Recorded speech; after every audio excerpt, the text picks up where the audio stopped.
Warahmatullahi wabarakatuh. Nama diberi Hazimatul Auni binti Zul Azam. Dilahirkan pada 20 Mei 2010 di Hospital Kemaman, Terengganu. Saya adalah anak yang kedua daripada 4 adik-beradik.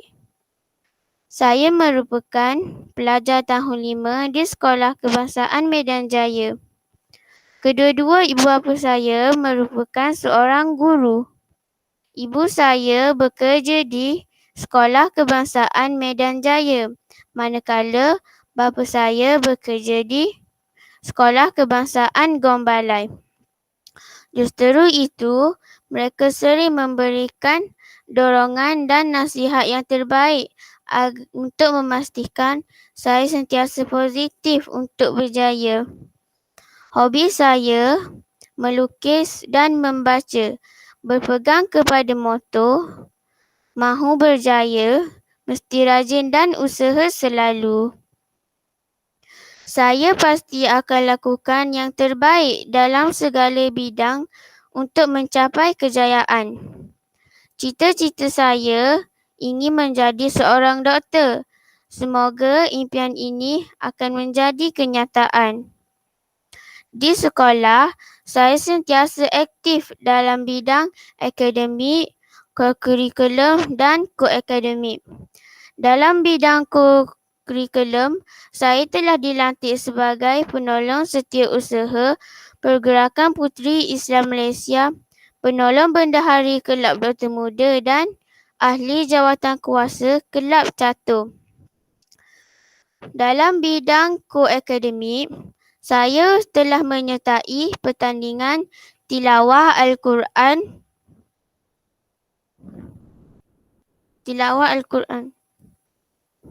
Pada tahun 2020, saya telah menyertai pertandingan tilawah Al-Quran anjuran Yayasan Islam dan mendapat tempat ketiga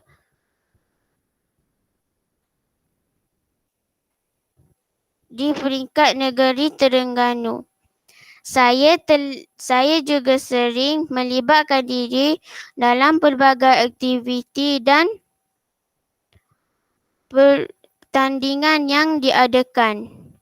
Untuk resensi buku, saya telah memilih sebuah buku cerita yang bertajuk Kucing yang Tidak Mengenang Jasa.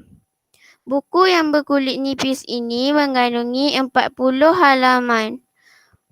Buku ini merupakan salah satu dari 8 buku siri Teladan Binatang. Buku ini dikarang oleh Rohana Embong dan diterbitkan oleh Bestari Didik Enterprise di Seri Kembangan, Selangor pada tahun 2008. Rohana Embong merupakan seorang penulis yang tidak asing lagi dalam penulisan buku-buku teladan. Selain itu, penulis turut menghasilkan pelbagai buku berbentuk motivasi dan keagamaan. Buku ini dapat menarik minat saya kerana watak-watak di dalam siri ini menggunakan watak binatang sebagai peneraju utama.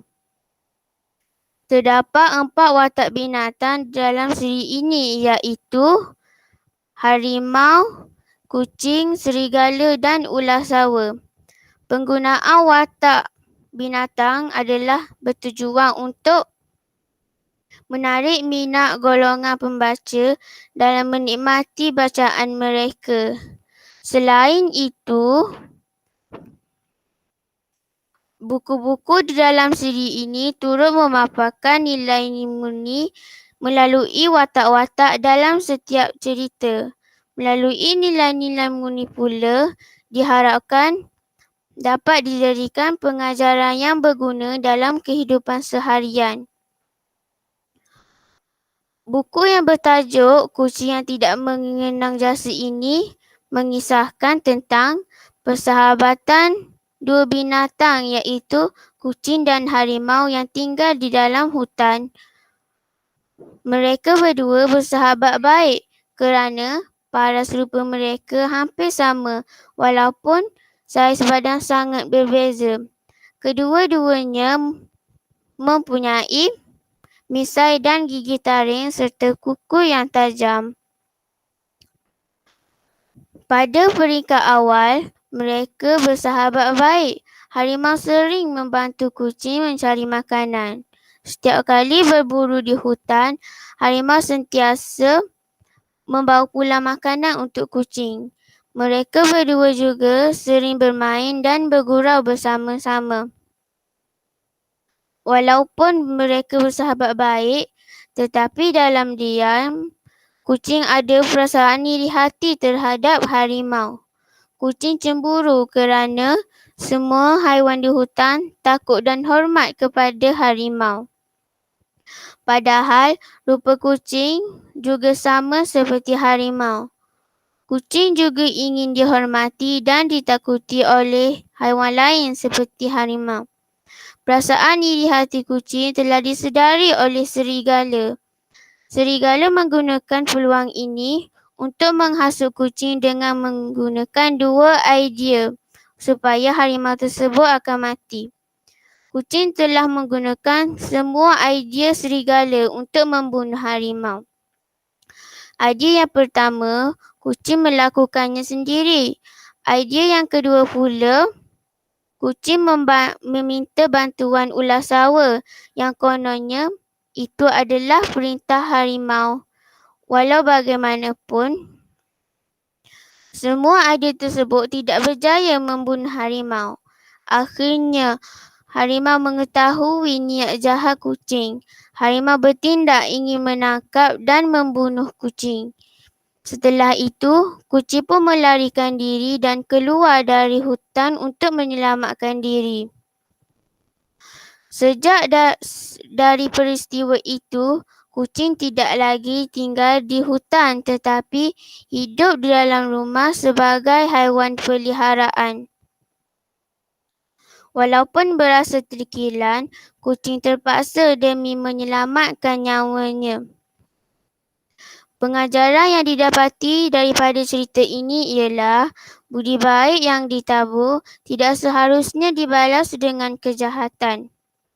Kita hendaklah mengenang jasa terhadap orang yang telah berbuat baik kepada kita dengan melakukan perkara-perkara kebaikan. Selain itu, ia juga sebagai tanda kita bersyukur di atas kebaikan yang Allah kurniakan kepada kita. Perasaan iri hati dan hasad dengki hanya merugikan diri sendiri. Bagi saya, buku ini amat sesuai untuk kanak-kanak. Jalan cerita dan bahasanya mudah difahami. Di bahagian belakang buku terdapat glosari. Jadi, kita dapat menambahkan lagi kefahaman dan penjelasan yang lebih baik. Sekian saja untuk kali ini. Terima kasih.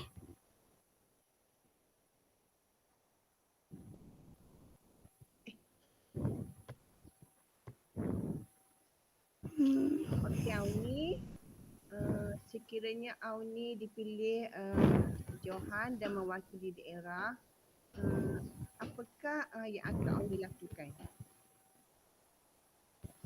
Sekiranya saya terpilih menjadi Johan, saya akan mencuba yang terbaik dan membuat persediaan yang sepatutnya.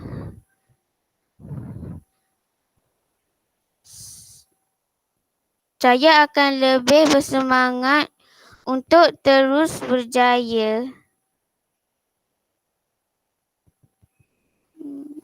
Okey, terima kasih Auni.